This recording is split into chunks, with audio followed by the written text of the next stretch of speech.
नमस्कार दोस्तों, स्वागत है आपका YouTube चैनल भगवान लोक में। अगर आप भगवान के बीच विश्वास रखते हैं तो चैनल सब्सक्राइब कर लो और वीडियो लाइक कर दो। क्या भविष्य पहले से तय होता है?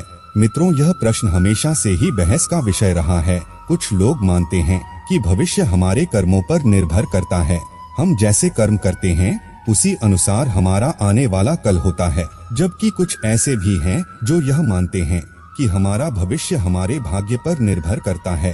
आज के इस वीडियो में हम मिलकर ये जानने की कोशिश करेंगे कि क्या वाकई भविष्य पहले से तय होता है या फिर वो कर्म है जो हमारे भविष्य की धारा को तय करते हैं। मित्रों, आकाशवाणी हुई थी कि देवकी का 8वां पुत्र कंस का वध करेगा। तब कंस ने सोचा कि 8वां पुत्र मेरा वध तो तब करेगा जब मैं उसे उत्पन्न होने दूंगा। ये सोच के साथ कंस देवकी के पुत्रों को जन्म लेते ही मारता चला गया।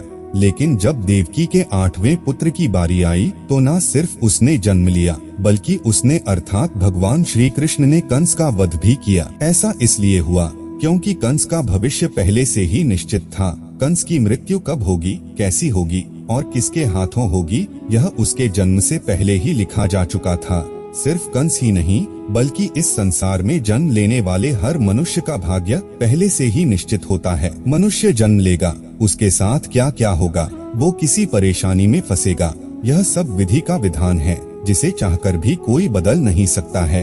वैसे कंस के अलावा हिंदू धर्म में अनेक पौराणिक कथाओं और ग्रंथों में कई दूसरे लोगों का भाग्य पहले से लिखे होने के प्रमाण मिलते हैं। जैसे यह पहले से ही निर्धारित था कि भगवान राम, माता सीता और लक्ष्मण को वनवास पर जाना होगा, क्योंकि वनवास के पीछे का उद्देश्य भगवान राम के हाथों रावण का वध होना था।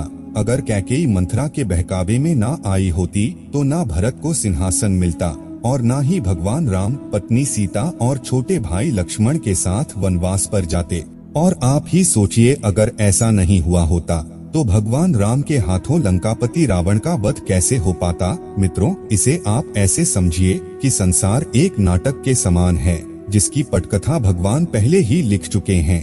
हम इस नाटक के सिर्फ छोटे से पात्र हैं जिनका किसी न किसी उद्देश्य से इस संसार में जन्म हुआ है। वैसे मित्रों, भविष्य को किस्मत से भी जोड़कर देखा जाता है, जो काफी हद तक सही भी है।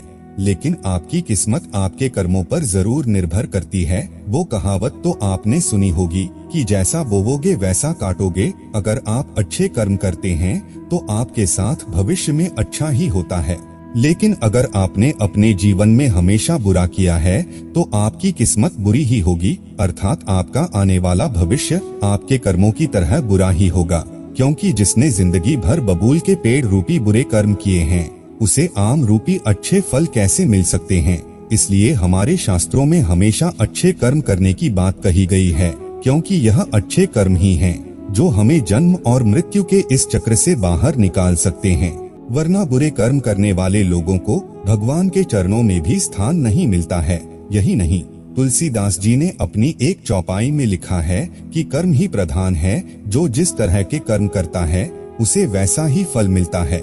मित्रों, जब अर्जुन के हाथों कर्ण का वध हुआ था तब अर्जुन ने कहा था कि माधव मेरे हाथ कांप रहे थे।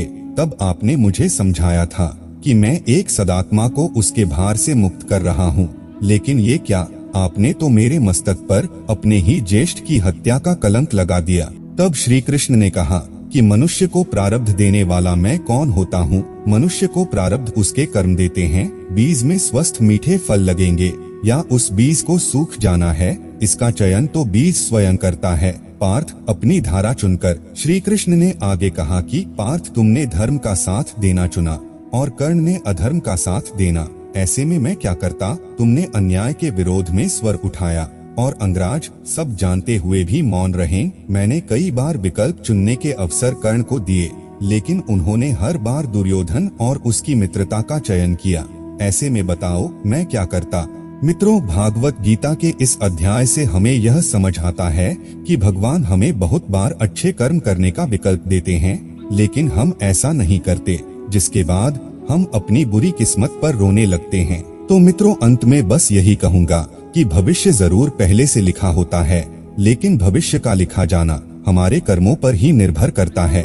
हमारे कर्म अगर अच्छे होंगे तो हमारा आने वाला भविष्य भी अच्छा ही होगा, लेकिन अगर हमने बुरे कर्म किए हैं तो उसका फल मिलना निश्चित है।